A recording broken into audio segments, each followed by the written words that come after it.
And joining us now in the nation's capital, Jason Godin. Jason is Ontario's regional president with the Union of Canadian Correctional Officers. And with us here in studio, Priscilla de Villiers, victims' rights advocate. Rob Sampson, chair of the Correctional Service Canada Review Panel. Arthur Lockhart, professor of Justice Studies at Humber College. And Anthony Dew, professor of criminology at the University of Toronto. Good to have you all around the table here. And Jason, nice to have you on the line from Ottawa. I get asked all the time, where do you get your ideas for your programs? And this one came from you two. Do you remember this? The last time you, Tony, and you, Priscilla, were here, after the program was over, we just sat here at this table and we kind of shot the breeze for 20 minutes or so. And what emerged was this question of, if you had, billions of dollars burning a hole in your pocket and you wanted to reduce crime, how would you do it? And we started to kick around some ideas. So we thought we'd have you back and invite some others to join us to have that discussion. To get it started, if you would please, Mr. Director, Michael Smith, let's put this graphic up. Conservative government has pushed forward a tough-on-crime agenda that's going to lock some criminals up longer, expand prison capacity, and make it harder for some criminals to get paroled. There is, of course, a huge disagreement about how much all that's going to cost, but everyone agrees it runs into the billions. Question for you to start our discussion here today is, how effective is this use of taxpayers' money to combat crime? Jason, let's go to you first in Ottawa.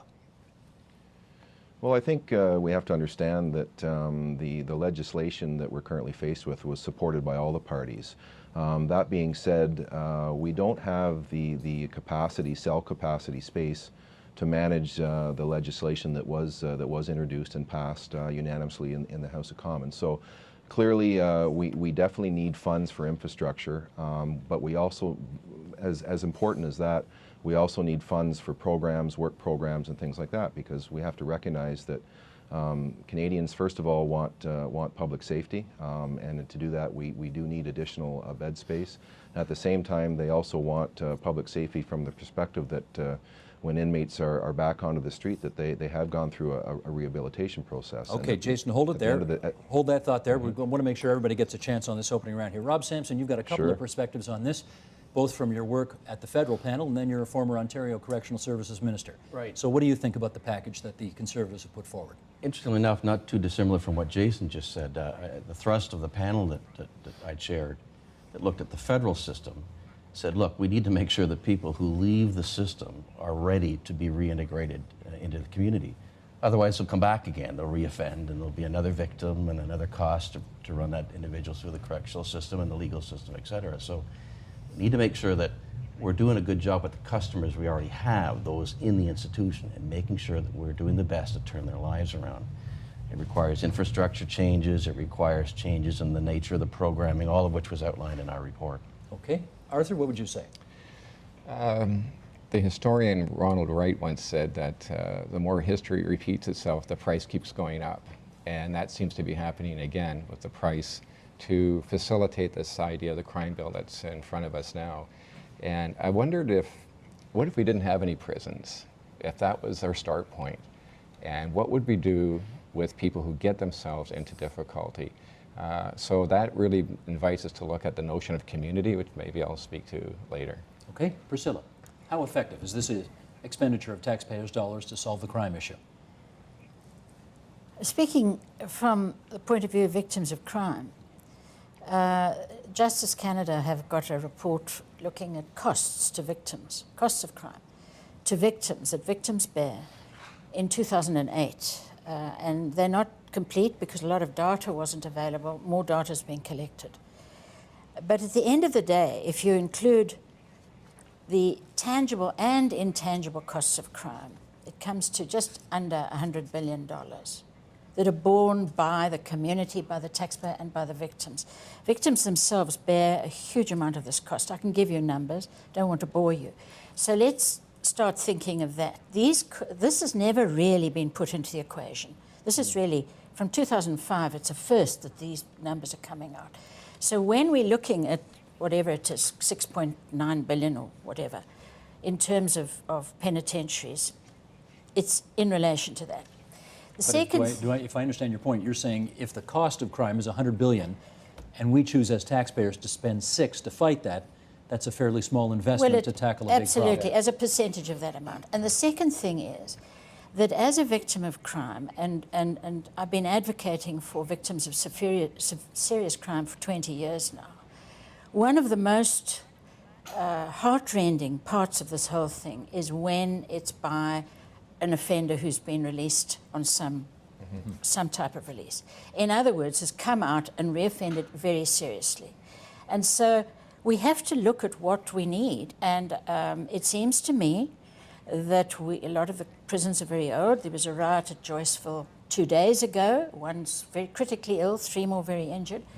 Very strong statements from the corrections people about the needs for a modern prison. So if we start looking at that and we start looking at programming, that's another point. And I'll come to the third point later. Come to the third in a second. Tony Du. Well, I think we've been asking the wrong question, because you talked about these as crime bills. They aren't crime bills, they're punishment bills. And the difficulty is that punishment costs. And what I would think we haven't had is a serious debate about how we're going to use punishment dollars, or how we're going to use these dollars to deal with both punishment and crime. And that means what we have to do is, in effect, say how much money is available for these sorts of things, and how can we best use these funds to make Canada a better place to live. And that would mean looking at the effect on crime, but it would also mean looking at other effects that some of the crime prevention programs that we might be interested in would have in other areas of our life. But my inference here is that if you had $6 billion burning a hole in your pocket, this is not how you'd spend it. Well, I wouldn't spend it on this. What I would actually start with is a process. I'd say let's actually start from looking at what the real issues are, because the real issues, if you have $6 billion, let's sit around the table. And at the table would be those people who are advocating for more penitentiaries. It would be the police. It would be people who were advocating for schools. It would be people for advocating for more correctional programming, for early childhood programs. There'd be a wide range of people, and we'd say, what is it you're going to do that's going to reduce crime, that's going to reduce victimization, and maybe we'll do other things as well. That seems to me to be the proper use of our funds. Okay, we don't have all the stakeholders at the table, literal and metaphorical, here today, but we've got some of them, so maybe we can start to have that discussion. And to that end, Michael Smith, if you would, let's bring up this graphic here, which suggests some of the recent moves by Parliament to change sentencing in this country. For example, more mandatory minimum sentences, which decreases the latitude of judges to impose shorter sentences for certain offenses. You've got the Truth in Sentencing Act, passed last year, limiting the credit a judge may allow for any time spent in pre-sentencing custody. And you have the Abolition of Early Parole Act, passed this year, which essentially makes it harder to obtain parole under certain circumstances. So, according to Correctional Service Canada, the Truth in Sentencing Act alone is going to cost north of $2 billion. Just so everybody's clear, why does keeping people, Tony, why does keeping people in jail longer lead to such high expenditures? Prisons are expensive. I mean, penitentiary cost about $117,000 per person per year. So $1 million is going to be used to incarcerate something like 9 people for a year.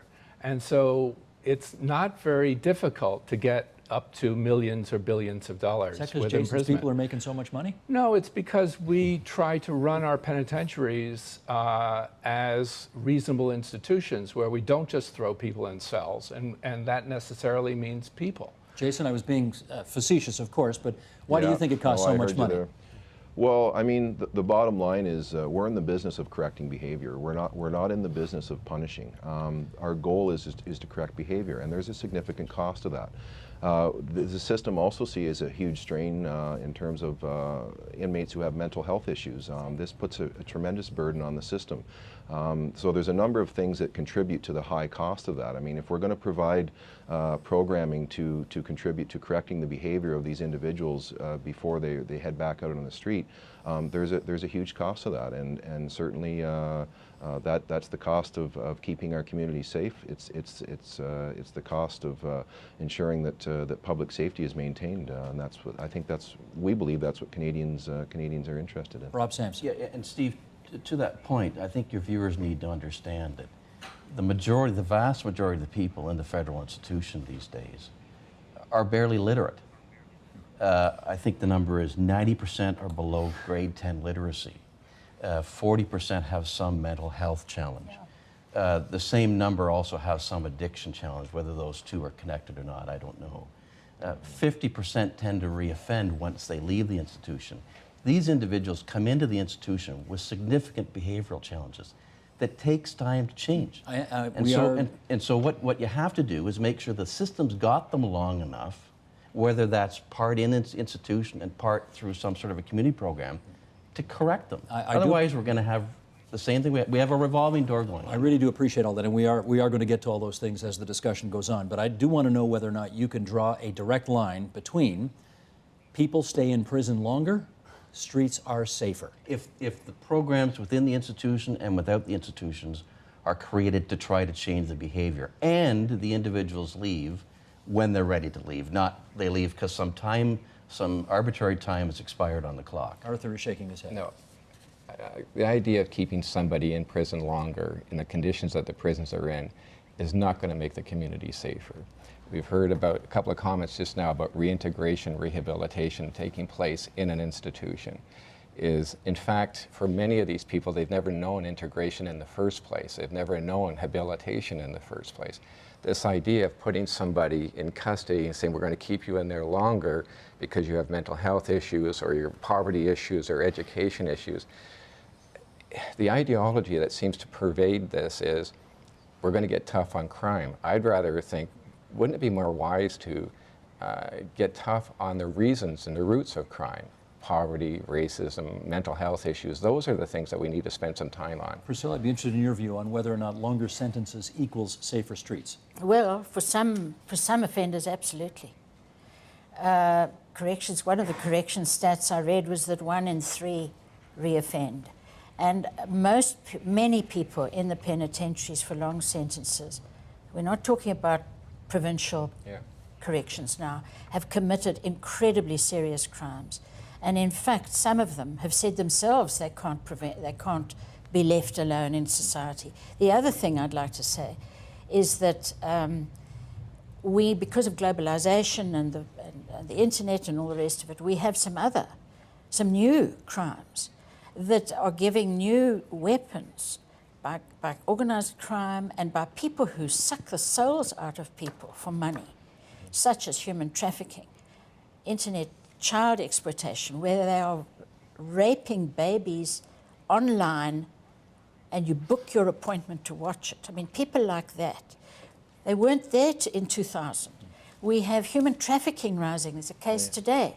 These are people who deliberately engage in human buying and selling. So there are some people who we really have to say need to be in, and frankly, I don't know how long they have to be. Okay, but I've heard that people who are illiterate spend a disproportionate amount of time in jail. I've heard that people who have drug problems are a disproportionate part of the prison population, and people who have mental health issues. The people that Priscilla is talking about, what percentage are they of the prison population? Well, they're fortunately very small. And I think what one has to differentiate between are the people who Priscilla has described who are never going to get out and probably never should get out. Beyond hope. And well, I don't know, beyond hope, but they're never going to get out. And I think that what you have to do is to remember that we have, roughly speaking, 33,000 people in. So a few of them are those, and they're going to be there forever and should be there forever. Did you say a few? Does that mean it's less than 10%? Oh, I would think probably certainly less than 10%. But most of our prisoners do get out. And I think what we have to realize is that. And remember, the majority of our prisoners are provincial prisoners. Something like 63% of them are provincial prisoners. Which means what, 2 years less a day? Well, a substantial 2/3 of them, especially in Ontario, have not yet been convicted. They're people who are on remand. And then there are an additional group who are largely spending very short periods of time, 30, 60, 90 days. And what we do know, especially about that bottom end, is that sending them to prison, if anything, makes them worse. It certainly does not make them any better. So it does. They're a different group of people. But they're not part of this They're a different discussion. group of people from the serious But just on that federal point, that prisoners. goes to show you how ineffective a prison just to lock them up is. Yes. But you know, the average stay for the class of inmate you were talking about in the provincial system, I know a little bit about that because that was my charge in government, is about 60 days. Yes. How can you possibly take somebody who's basically illiterate, in 60 days and get them ready for Bay Street or Wall Street or Front Street. You can't. And so that's why the provincial system can't possibly handle and rehabilitate. And so what happens is they reoffend and they graduate to the federal system. What you need is an institutional framework that includes the right types of buildings, the right types of employees, the right types of programs in the institutions and outside for community programs. Are we doing that? No. And that's what this report said. Our report said you need, well, let's put it this way. We're doing a reasonable job given where we've come, but could we do a much better job? Yes. We're not even measuring our success in that category, by the way, either. Yeah, and one of the things why I said no too is for the points that were just raised, but in addition, it says right on there, Ministry of Community, that the first word is community, but every time it's discussed, it's always discussed within the context of institutionalization, of funding somehow going back into an prisons and jails. And somehow we've got to get that notion of community at the forefront. This is where it starts. This is where the people begin. And so if we have processes that we could slow down enough that when people are demonstrating that they are messing up and having difficulty in our communities, attend to it then. Otherwise, you're right, Rob. It's just a revolving door and it progresses and progresses. We've got to figure out a way to honestly slow the whole thing down, to pause enough that we can spend time with people when they begin getting into difficulties. That's what we really have to spend our time on. Jason, I'm going to give you the first kick at commenting on something that Rob Sampson was responsible for. This is from the Correctional Service Canada Review Committee that you chaired, Rob, 4 years ago. And here's an excerpt. Many of the federal penitentiaries in existence today were built in the 1800s and early 1900s. Newer penitentiaries that were built in the mid-1900s reflect the correctional management philosophy of that era, which assumed that all inmates could function as a homogeneous group. It is not uncommon today to find 4 or 5 distinct subpopulations that cannot safely intermingle, and 2 or 3 groups of offenders who have to be physically separated from other populations for their own safety, either through the use of segregation or special units. Okay, so Jesse, you and your people are inside these jails, so you theoretically know all about this. Correctional Service Canada has committed more than $600 million to build more than 2,500 additional prison beds as a result of the Truth in Sentencing Act. And I ask you, based on the information we got from Rob Sampson's panel, and then this Truth in Sentencing Act information, is this a wise expenditure of taxpayers' money in your view? Well, I mean, clearly we need new infrastructure. There's no question about that. We have aging facilities. And the report, we're very familiar with the report. We were active participants in that. And certainly the populations that we're managing nowadays in our federal institutions are extremely difficult to manage because we have a high number of inmates who are coming into the system. They're likely to be affiliated to gangs, or they could possibly be a full-fledged gang member.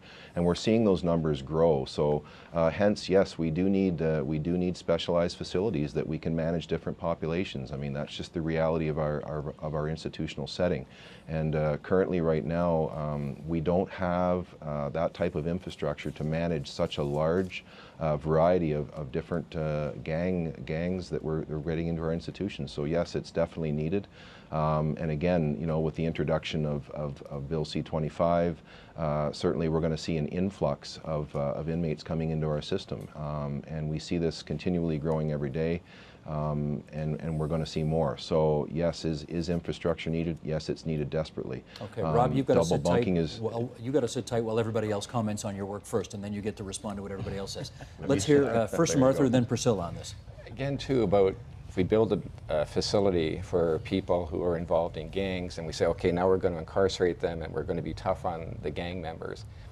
Again, the question we never seem to dwell long enough on is, where did the person come from that became the gang member? Where did that happen? They don't just magically fall out of the sky and become gang members.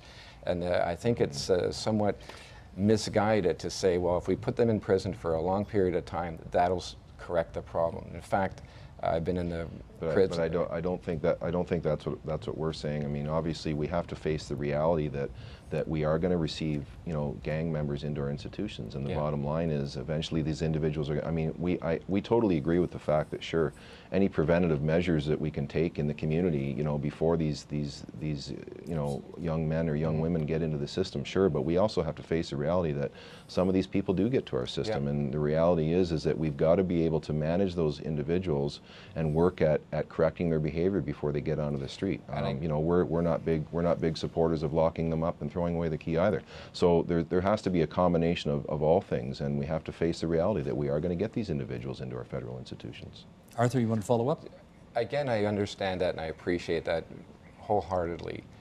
But again, it seems that what happens in the prisons is, just speaking in the issue of gangs, that does not correct the behavior. There's no evidence to date that it's going to correct their behavior. That in fact, I know of folks who are in gangs, they have to get charged, convicted, do time to become a gang member.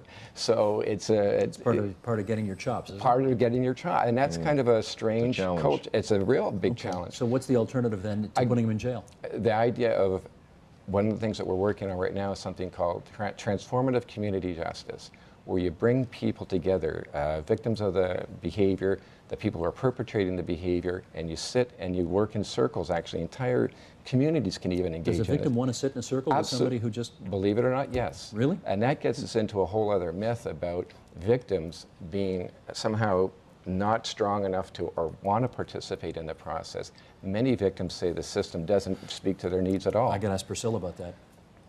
Well, I've been involved in restorative justice peripherally, like everything else. I know very little about a lot of things. So, for a very long time now, and certainly at a certain level, restorative justice, transformative justice, call it what circles, call it what you want to, has a definite place, and I'm very, very supportive of that. However, once you get to federal penitentiary, once you get to that sort of behavior, quite often there are very entrenched behaviors, and there's danger. So there's some interesting work being done in the penitentiaries with the same sort of thing, where you're addressing it within the penitentiary itself, preparatory to coming out and giving people tools. I believe it should go on when you're back in the community. Would you forgive me if I asked you just an absolutely outrageous question? But Yeah. I've known you 20 years, so Yeah. I'm gonna do this. Would you have wanted to sit down at a table like this with the piece of garbage who killed your daughter? No, but the fact is that I do know a family who lost their son. It took 20 years, and their son was murdered, but it was a young offender. And finally, I gather this past year, they sat down with the young offender. And so... And did it help? I don't know who it helped. I really don't know. But the fact is that they sat face to face and they got some answers, and gave the opportunity to the young offender to actually personally take ownership. Usually they lawyered up, no, don't say a word. He had to actually face the family. As far as I know, it was a process that suited them. By and large, we're not looking at homicide. We're looking at lesser cases, and very much so in the provincial side, where they're very much lesser. I just want to say one thing. Tony brought it up. We always look at things in a silo, and this drives me absolutely crazy. When I started Caveat, we went from soup to nuts, from prevention to education to legislation and corrections, with victims being the overriding view, the overriding. And I don't think we're going to get anywhere with any of these discussions, all of which are valid, if we don't sit down and have some sort of plan, strategy, call it what you want to, of how this continuum is going to work. Are we doing that? No. We're not doing that. We continue to put money here, put money there, have theories that don't link. And Okay, Rob. just the last thing about mental health is that because young people are not getting treatment when they're in the communities, they're kids, they're behaving badly. I can't tell you how many families joined Caveat, because that's the only place they could come where they were desperate about their children and they saw them going down this rocky road. So the new Roy McMurtry Centre, if they are put in there, they fast track. Within 4 days they're getting mental health, but already they have stepped over the line into corrections behaviour. Okay. So we need to bring that in with too. time, and we definitely have to talk about mental health issues before our time is done. Yeah. But first, you've heard some of the discussion here about your report that came out 4 years ago. Do you want to kind of sum it up for us and put a button on it? Boy, that's tough to do.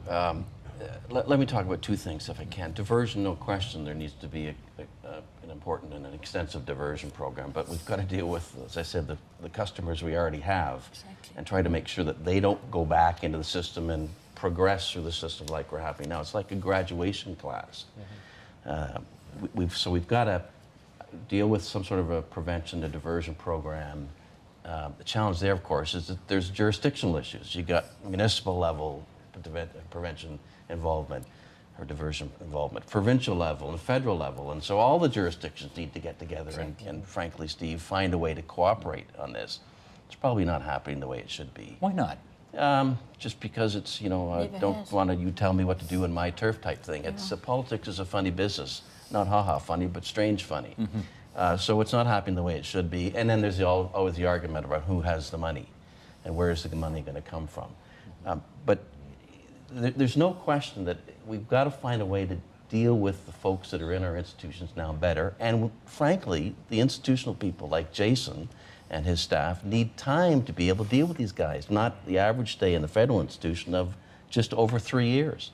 I mean, how are you going to take somebody who doesn't know the definition of right from wrong, probably have never had any proper supervision or respect for authority, are barely literate, and you're going to turn them around and get them ready not to reoffend, and they're unemployable, which is the other issue our report talked about.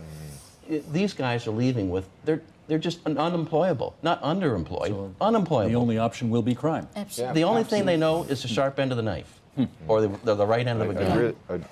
Go ahead, I'd really Jason. like to add to what Rob is saying is exactly that. I mean, first line experience, that I do have, I know that inmates for the longest time have been coming into our federal prison system and not having to complete a single program and serving 1/3 of their sentence, and they're back on the street and they don't complete anything. And that's exactly what we're saying is we want to keep our community safe. So while they're in the institutions, we need to have time to help re-socialize and help reprogram these people, give them job skills, because it's unbelievable the amount of inmates that I've seen in my career come in the door, be addicted to drugs, be illiterate, have mental illnesses, and they don't have to complete a single program. Okay, Jason, I got to pick up on that. I'm going to pick up on mental health because that's such a huge piece of this puzzle. Sure. And to that end, Michael, if you would, let's bring up this information here. 14% of the people admitted into a federal penitentiary in 2009 had a recent history of psychiatric or psychological care. 20% will have a history of a mental illness over the course of their incarceration. 10 to 12% of men have a significant diagnosis, major mood disorder, schizophrenia, something like that. Combining prisoners with substance abuse issues, 70 to 80% of the federal prison population could have a history of mental disorders and or substance abuse. That, according to the Correctional Investigator of Canada, who was on this program not that long ago. And before, Tony, I'm going to ask you to comment first on this. Let's just hear a little bit of that interview, if we could. Howard Sapers. Michael, if you would. The purpose of corrections is to prepare people for community release, for reintegration, to live safely in the community. That's a nice way to look at it. That's not really what it's for, right? Well, eventually, Maybe eventually, but most people come out. But yeah. Now, do you want them out still profoundly ill, not treated? Do you want to release people back into the community without getting the benefit of some kind of therapeutic intervention, particularly when you know that they're ill?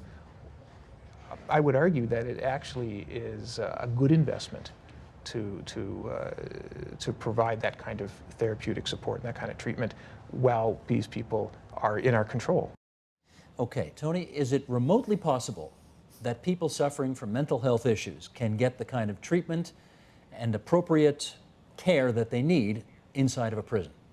Well, everything's remotely possible, Steve. So, Okay, but take the remotely out. I guess the issue, it seems to me, is where you're best able to provide services. That's a better question I should have asked. And it seems to me that one of our problems, and in some sense we've done this already this evening, and that is that we're mixing up the issue of facilities and programs from numbers. You started off talking about numbers, and one of our problems may be numbers, is that what we may be able to do, if you look at it from the perspective of overall corrections, going across provincial and federal corrections, maybe what we need to do is to say how are we best going to use those funds, because maybe the best thing would be to start thinking about ways to clear the system from huge numbers of very minor kinds of offenders who we could punish more appropriately in the community, leaving then the separate question of how we're going to use correctional facilities to best deal with the people who need to be there. And that, I think, would be at least a reasonable approach to this kind of issue.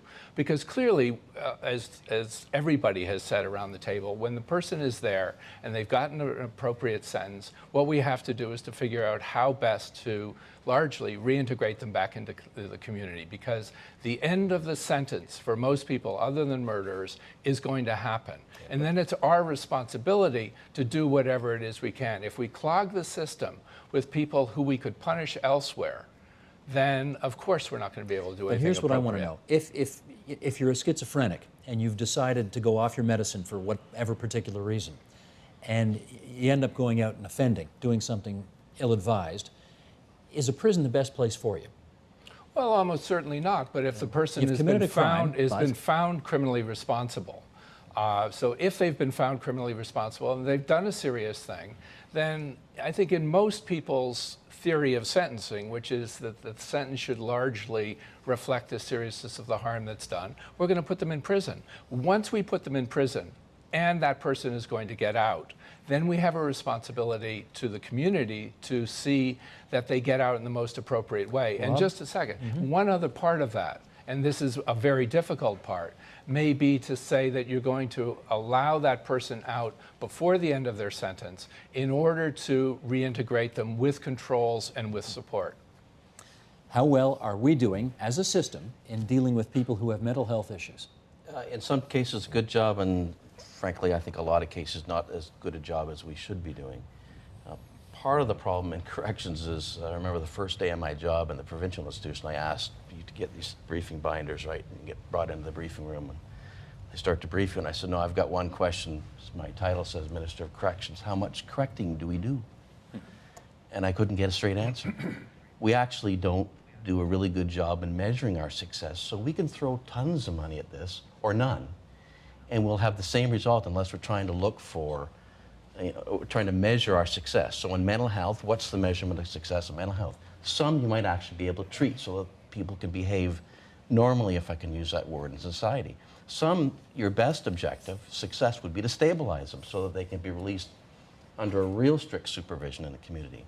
And so our report talked about how we do that and that we needed some institutional help within the institutions, almost an institution within the institution, to be able to deal with these people and allow them, if they can gradually get themselves into being a law-abiding citizen, back into society. So. Arthur, how well are we doing? Not well at all. People have committed suicide who are in prison, and it turns out that people who have done that have been in there who are suffering from mental health issues. Again, when I see the phrase Ministry of Community, that if that's the start point, that means we're all interconnected. Everybody has a part to play in all of this, and we have to get to a place where we think of the budget that's going to go into building a big new institution, that's going to do something. It's not. What we have to do is get everybody, as Priscilla was saying, around some kind of a table to have these discussions and work together. Otherwise, it's going to, I've been in the system now for over 34 years. The people that were going into jail when I always started out as a probation officer are the same folks that are going in there today. They're poor, they're uneducated, they have mental health issues, they come from families that are very disrupted. The same story has been played out for years and years and years. Have we not made any progress in all that time? In my mind, if we keep going back to a crime bill, this notion of get tough on crime, we'll only be addressing symptoms. We're never going to address the root issues, the root causes. That's where we've got to begin. Jason, let me ask you about how you and your people deal with the people in your prison population who have fairly clear and evident mental health issues. Well, this is a huge problem for correctional officers and everybody working in institutions. First of all, we don't have infrastructure to support the needs that these individuals have in terms of dealing with their mental health issues, and we see those numbers are rising. I think it's safe to say that we're well over 20% in our system in terms of inmates who have mental health issues. So this is putting a huge burden on our prison system. And along with that, it's no secret that many of the provinces downsized mental health facilities or hospitals, and what we're seeing now is that because of those downsizing by the provinces, the federal system picks up the burden. So we're not equipped, certainly from an infrastructure standpoint, certainly from a staffing standpoint. How about from a training standpoint? Are your people trained? Do they know how to deal with people with mental health issues? That's exactly what I want to touch on was, it's taken, the union has been fighting and kicking and scratching to get our members at least a very basic mental health training, and we've only just seen that in the last year, and so far they've only started with the treatment centers. Unfortunately, this problem spreads far wider than just treatment centers, so we continue to push on the organization to say, look, you continue to send us inmates with a number of mental disabilities, and yet none of us are prepared or trained to manage these cases, and the numbers continue to grow. So the training, there's a huge lack of it, and maybe I've heard from the other people on the other panel talking about maybe the two systems need to get together and figure out who's going to manage who and who's going to pay for what, because it appears to us that certainly the federal system is bearing the cost of a huge number of these individuals heading into our system as a result Jason, of provincial forgive my cutting you off, but we're down to our last few minutes here, and I want to put one more thing up here. Dan Gardner is a pretty well-known columnist with the Ottawa Citizen, and he had this to say: more punishment, say the Conservatives. That's how you control crime. No, the Liberals and NDP respond: prevention and rehabilitation work. Emphasize that. In reality, the politicians are wrong about crime. All of them, across the board, wrong. The evidence is overwhelming and unequivocal. Major crime trends, the big stuff that makes a real difference, are driven up and down by economics, demography, and other factors we don't fully understand. Prevention, rehabilitation, and punishment may be marginally useful in some circumstances, but they do not and cannot determine crime trends, just as healthcare systems have only a marginal effect on how long we live. This is not a satisfying conclusion. We like to believe that for any problem we can identify the solutions, pull the levers, and have a happy outcome. It's humbling to admit there's lots we don't know, and it's disturbing to acknowledge we're not really in control, but it is reality. Tony, then Rob on that. Well, I think he's right, and that's why if we're really interested in crime, we don't look to the criminal justice system. We look to other systems in society. And the problem is that I don't think we're really interested in crime. What we're interested in is politics. And so if we separate these things out, we would say, let's do things to increase the well-being of Canadians. And well-being means not getting victimized, but it also means things like keeping kids in school and having school be a positive experience for them, all of which will reduce crime in the long run, but they'll also have other benefits. So if we were serious about it, what we would do would be to look broadly at what you could do about crime, but also what you would do to improve society. And that's what we're not doing. Rob. It's going to sound like I'm back in politics, and I'm not. He's partially right. For the folks that are in the institution, I think we have a chance to actually do something with them to change their lives. Would you be 100% successful? No. But first of all, let's measure our success rate and do what we can to try to increase that rate from 2% to 5% to 50%, whatever it is. But there's little we can do as society, no matter how much we throw at it, to fix the fact that somebody may have a dysfunctional family, and that dysfunctional family has caused problems in going to school, and so far now the individual doesn't have the education capability to be able to hold down a job. We can throw money at this all we want. I just don't think we're going to be able to fix it. So I think you may be right in half of it. The data or otherwise, because if you look at public health interventions, I mean, it has an But people impact. will still get sick. An impact. Nothing's perfect. It has an impact in terms of improving public health, but it also reduces crime. So we can look for things. Nothing's going to get rid of what we call crime, but we can do things which will be effective. Which will reduce things. But the difficulty is that they aren't part of the crime bills. He's giving me the hook. We're going to have you all back and continue this discussion. But thanks very much for helping us out with this tonight. Jason Godin from the Union of Canadian Correctional Officers in our nation's capital, Ottawa. Jason, thanks for being there with the beautiful Parliament buildings, and who's going to occupy those buildings in a week's time? That's what I'm wondering tonight. Back here in studio, Priscilla de Villiers, the victims' rights advocate, Rob Sampson, the former Ontario Minister of Correctional Services, and on the other side of the table, Arthur Lockhart from Humber College and Anthony Dube from the University of Toronto. Thanks so much, everybody.